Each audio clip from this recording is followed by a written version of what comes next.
2010 Jeep Liberty 3.7. Oil pan's rusted through. Ugly job. They say pull the engine. I said, nope.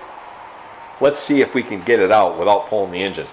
Just ridiculous thought to have to pull the engine. Well, I don't know if I'm saving any time. I really don't know if this is any easier than pulling the engine, but it's what I chose to do, and I got to think it is a little easier than pulling the engine.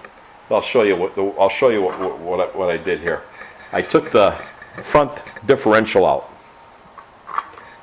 There it is on the ground. All right, now this really was not at all a bad job. You got to get your four bolts that hold the drive shaft. We'll go around this way. 4 bolts that hold the drive shaft out. They came right out. Then you have a bolt here and a bolt here that bolts into the front of the differential. Then you got a hanger bolt over here.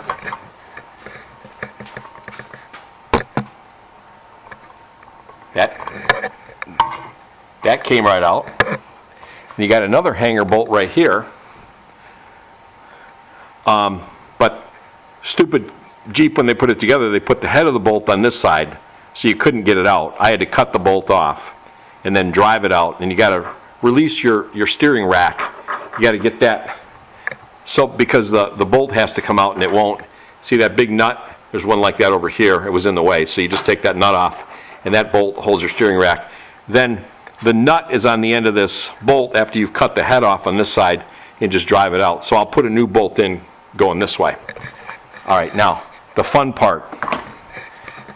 You got to get that half shaft out, right? That just makes it. Now this thing had a bad boot on there. Don't pay any attention to that boot's leaking. I got to fix that yet.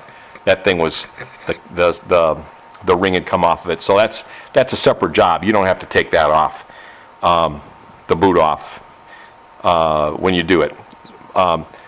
But you do have to get this half shaft out of this end of the differential. And to do that, you got to split this knuckle. You got to get this whole knuckle off of there. You take the top ball joint loose. That came right off, no problem. The bottom ball joint and your tie rod end. Okay? And all of those, and of course you got to get your brake caliper off and your rotor off.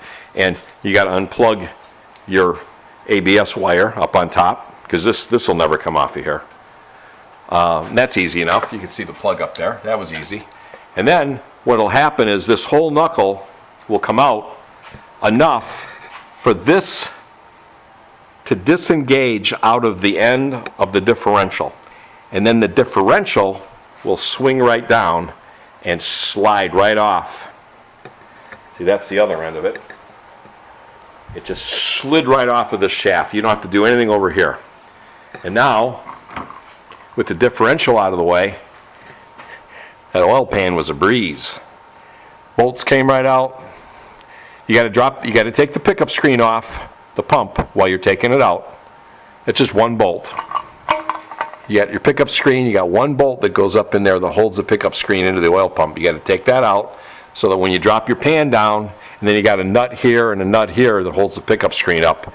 It's part of the oil pan gasket. The old oil pan gasket's over here. You got a nut here and a nut here that hold that pickup screen. The pickup screen's got a hanger on it. But you just, once you drop the pan down, you reach in there and just undo these nuts. It's a piece of cake. Then it slides right out. And that pan comes right out through the front and right back in. So, not a bad job. This part over here is kind of nasty, but all in all, not a bad job at all. I think it's a substantial savings over pulling the engine. I know it is. It's not the type of work I like to do, but sometimes you got to do stuff you don't like to do, right? So anyway, I thought I'd share that with you. If you have any questions, by all means, fire away, and hope that helps somebody out. Bye.